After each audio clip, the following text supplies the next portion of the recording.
Hi மக்களே, this is உங்கள் recipe times. இன்றைக்கி என்ன வீடியோ அப்படின்னு பார்த்தீங்கன்னா, ஒரு ஜூஸ் ரெசிபி வீடியோ தான். இன்றைக்கி என்ன ஜூஸ் போட போகிறோம் அப்படின்னா, இது வந்து நவாப்பழம் அப்படின்னு சொல்லுவாங்க.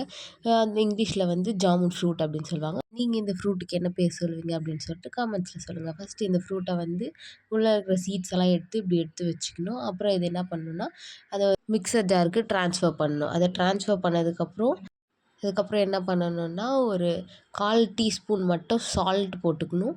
அதுக்கப்புறமா அப்படி இல்லைன்னா ஒரு 2 டேபிள் ஸ்பூன் ஆஃப் சுகர் போட்டுக்கலாம். உங்களுக்கு ஏற்ற மாதிரி உங்கள் மெஷர்மெண்ட்டுக்கு ஏற்ற மாதிரி எத்தனை ஸ்பூன் வேணால் போட்டுக்கலாம். இப்போ இதை நீங்கள் கிரைண்ட் பண்ணிட்டீங்கன்னா சூப்பரான நவாப்பழம் ஜூஸ் ரெடி. நீங்கள் இதை இப்போ ஸ்டெயின் பண்ணியும் சர்வ் பண்ணலாம். அப்படி இல்லைன்னா நீங்கள் அப்படியேவோ ஜூஸ் நம்ம ஹெல்த்துக்கு ரொம்ப நல்லது. நீங்கள் இது கூட வந்து லெமன் அண்ட் தென் ஜிஞ்சர் எல்லாமே ஆட் பண்ணிக்கலாம். நான் அதெல்லாம் ஆட் பண்ணாமல் தான் பிடிப்பேன். அதனால நான் இதெல்லாமே ஆட் பண்ணல. இந்த வீடியோ உங்களுக்கு பிடிச்சிருந்துச்சுன்னா லைக் பண்ணுங்கள், சப்ஸ்கிரைப் பண்ணுங்கள், கமெண்ட் பண்ணுங்கள் மக்களே. தேங்க்ஸ் ஃபார் வாட்சிங்.